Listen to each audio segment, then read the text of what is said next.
જય શ્રી કૃષ્ણ મિત્રો, કેમ છો? મજામાં ને? આજે આપણે બનાવીશું રાજમાનું ગ્રેવીવાળું શાક. આપણે પંજાબી સ્ટાઇલ બનાવવાના છીએ. આપણે પંજાબીઓને ઘરે ત્યાં વધારે બનતું હોય છે ને પંજાબીનું ફેવરિટ છે રાજમાનું શાક. આપણે આ રાજમાનું શાક બનાવવા માટે આપણે પ્રીમિયમના રાજમા આવે છે તે હું ડીમાર્ટમાંથી લઈ આવી છું. ને મેં 8 કલાક માટે પલાળી દીધા હતા. પલાળી દીધા તો એકદમ સરસ ફૂલી ગયા છે. આ રીતના આપણે પલાળી દેશું તો એકદમ સરસ ફૂલી જશે અને મીઠું પણ શાક આપણું થશે. જો ટાઈમ ન હોય તો આપણે ડાયરેક્ટ બાફી લેશું, પણ આના જેવું મીઠું થશે નહીં. એટલે મેં 1 કપ પલાળ્યા હતા, તો આપણે 2 કપ જેવા થયા છે રાજમા. આપણે મીઠું નાખીને પલાળવાના છે. ગરમ પાણીમાં પલાળી દેશું તો ફટાફટ પલળી જશે. અને આપણે 1 વાટકો આપણે ચોપ કરેલી ડુંગળી લીધી છે અને 1 વાટકો આપણે ટામેટાની પ્યુરી લીધી છે. એ પણ આપણે ચોપ કરી છે. આપણે મિક્સરમાં ગ્રાઇન્ડ નથી કરવાની, આપણે બધું ચોપ કરીને જ કરવાનું છે. એટલે એકદમ ટેસ્ટ અને મીઠું વસ્તુ બને આપણી. મસાલામાં જોઈએ તો 2 ચમચી લાલ મરચું પાવડર, 1 ચમચી હળદર, 2 ચમચી ધાણા જીરું પાવડર, 1 ચમચી હિંગ, 1 ચમચી કિચન કિંગ ગરમ મસાલો. તમારી પાસે જે મસાલો અવેલેબલ હોય તે નાખી શકો છો. આદુ લસણ મરચાંની પેસ્ટ લીધી છે આપણે. 1 વાટકી ધાણા ભાજી ઝીણા સમારી લીધા છે. અને ખડા મસાલામાં જોઈએ તો 1 બાદિયાનું ફૂલ લીધું છે. 1 મોટી ઇલાયચી આપણે થોડી ખોલી નાખવાની છે. ખોલેલ હશે તો એકદમ સરસ ફ્લેવર આવશે. આ રીતના આપણે ખોલી નાખીશું. 1 ઇલાયચી લીધી છે ને 1 આપણે તજનો ટુકડો અને 2 આપણે તમામ પત્રના ટુકડા લીધા છે અને સ્વાદ પ્રમાણે નિમક લીધું છે. મેં સાઈડમાં ગરમ પાણી મૂકી દીધું છે કુકરમાં. પહેલા આપણે રાજમા બાફવા નાખી દેશું. આપણે પાણી સરસ ગરમ થઈ ગયું છે. બાફવામાં આપણે પહેલા નિમક નાખી દેશું અને જે આપણે પલાળેલા રાજમા છે તે આપણે નાખી દેશું.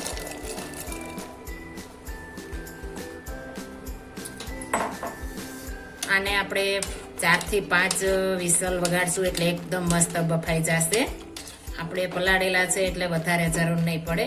હવે તેનું આપણે ઢાંકણ દઈ દેશું.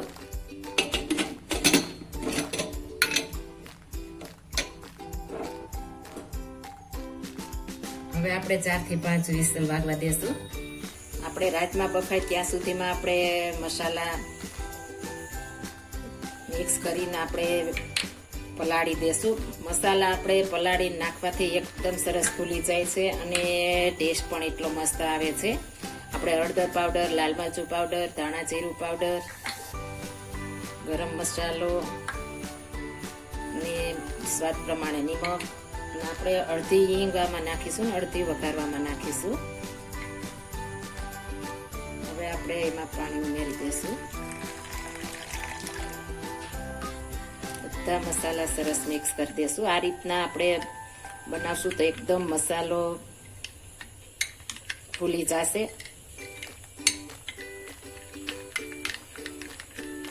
આપણે થોડું હજી પાણી નાખી દઈશું.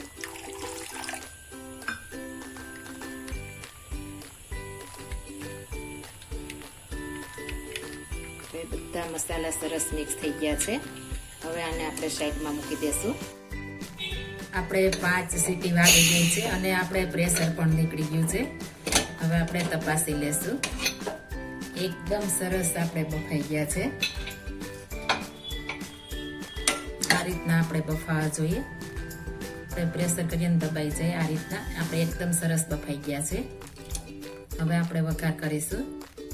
આ પાણી આપણે કાઢવાનું નથી. પાણી જેમ ઠંડુ થશે તેમ ઘટ થશે એટલે આપણે ગ્રેવી પણ એટલી મસ્ત બનશે. એટલા માટે આપણે પાણી કાઢવાનું નથી. આપણે રાજમા એકદમ સરસ સ્વચ્છ પાણીએ ધોઈને 3-4 પાણીએ ધોઈને ત્યારબાદ જ આપણે પલાળ્યા હતા. એટલા માટે આપણે આ પાણી કાઢીશું નહીં. એકદમ ચોખ્ખું છે અને આને ગ્રેવી એટલી મસ્ત બનશે કે તમે એકવાર ખાશો તો બીજી વાર પણ આ રીતના જ બનાવશો. એટલી મસ્ત આની ગ્રેવી બનશે પાણીની. હવે આપણે વઘાર કરીશું. હવે આપણે ઘી નાખીશું. ઘીમાં એકદમ સરસ ઘીમાં આપણે આ શાક મસ્ત બનશે.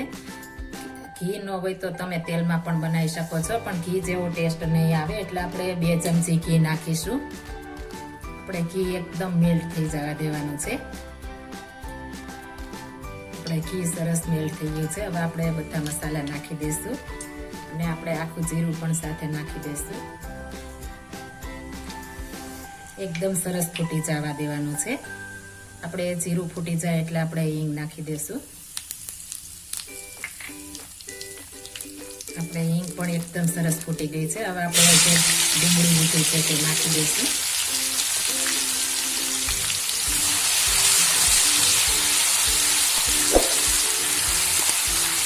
હવે આપણે લસણની પેસ્ટ નાખી દઈશું. લસણ મરચું અને આદુની પેસ્ટ છે તે.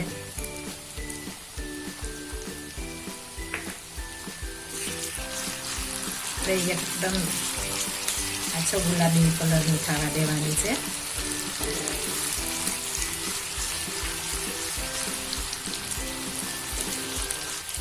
ડુંગળી સરસ આછો ગુલાબી થઈ ગઈ છે. હવે ટામેટાની પ્યુરી છે તે નાખી દેશું.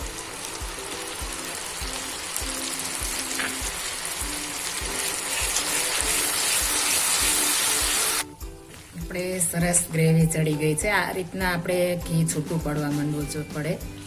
ઘી છૂટું પડશે એટલે એકદમ સરસ આપણી ગ્રેવી ચડી ગઈ તે સમજવું. આ રીતના આપણે ઘી છૂટું પડવા માંડવું જોઈએ. સાઈડમાં આપણે ઘી છે એટલે આપણે ફીણા વળશે. આ રીતના તેલમાં કરીશું તો આ રીતના ફીણા નહીં વળે. હવે આપણે જે મસાલો આપણે ફૂલવા માટે રાખ્યો હતો તે મસાલો આપણે નાખી દઈશું.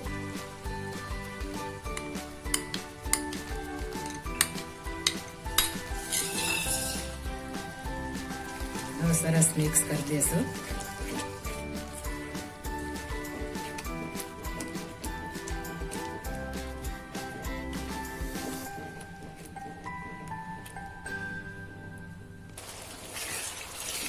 હવે આ મસાલા આપણે સરસ મિક્સ કરી દીધા છે. હવે તે મસાલાનો આપણે ગ્રેવીમાં સરસ સુગંધ બેસી જાય એટલા માટે આપણે ઢાંકીને ધીમા ગેસ ઉપર 2 થી 3 મિનિટ માટે રહેવા દેશું.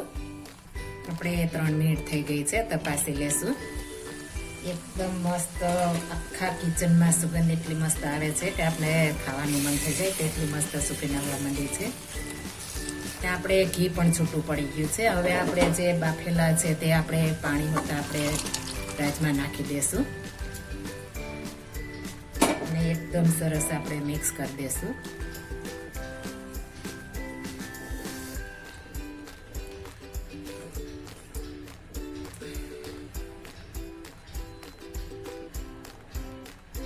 હવે ફરીને આપણે ઢાંકીને રહેવા દેશું એટલે બધા મસાલા આપણે રાજમામાં ચડી જાય. આપણે 4 થી 5 મિનિટ માટે ઢાંકીને રહેવા દેવાના છે એટલે એકદમ મસ્ત ચડી જાય મસાલા. આપણે 6 મિનિટ થઈ ગઈ છે. તપાસી લેશું. એકદમ સરસ આપણે ઘી પણ છૂટું પડી ગયું છે. આ રીતના આપણે ચડવા દેવાનું છે. આ રાજમા તમે ચાવલ સાથે ખાશો તો એકદમ મજા પડી જશે. જો તમારે ચાવલ સાથે ખાવા હોય તો તમે રસો વધારે રાખજો. આ રીતના આપણે ચડી જાય એટલે આપણે બંધ કરી દઈશું. હજી આપણે ગ્રેવી કાટું થશે એટલે આપણે આને ઢાંકીને 10 મિનિટ માટે ગેસ બંધ કરીને રહેવા દઈશું. 10 મિનિટ માટે રહેવા દઈશું. આપણે 10 મિનિટ થઈ ગઈ છે. મસ્ત આપણે સુગંધ પણ એટલી મસ્ત આવવા માંડી છે. હવે આપણે ધાણા ભાજી ઉપરથી ગાર્નિશ કરી દઈશું.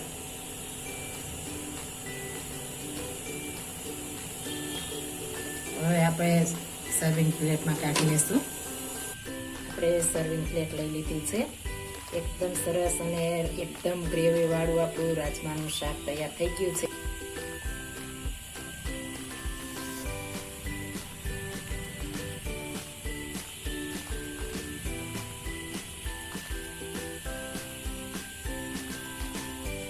હવે આપણે ઉપરથી ધાણા ભાજી સજાવી દઈશું. એકદમ સરસ અને એકદમ સ્વાદિષ્ટ એવું આપણે પંજાબી લોકો બનાવે તેવું એટલું મસ્ત આપણે શાક રાજમાનું તૈયાર થઈ ગયું છે. આ શાક તમે રોટલી સાથે, રોટલા સાથે, પરાઠા સાથે, ચાવલ સાથે, ખીચડી પણ સાથે પણ ખાઈ શકો છો. એટલું મસ્ત આ રાજમાનું શાક બને છે. એકદમ સરસ અને એકદમ હેલ્થી. અને આપણે આ રાજમા લોહીના ટકા હિમોગ્લોબિન પણ આપણે વધારે છે અને આપણે બ્લડ પણ વધારે છે. એટલું મસ્ત આપણે આ રાજમા કામ આપે છે. જો આ મારી રેસીપી પસંદ આવી હોય તો મારી ચેનલ લાઈક, શેર અને સબસ્ક્રાઈબ કરી દેજો. ફરી મળીશું નવી રેસીપી લઈને. જય શ્રી કૃષ્ણ.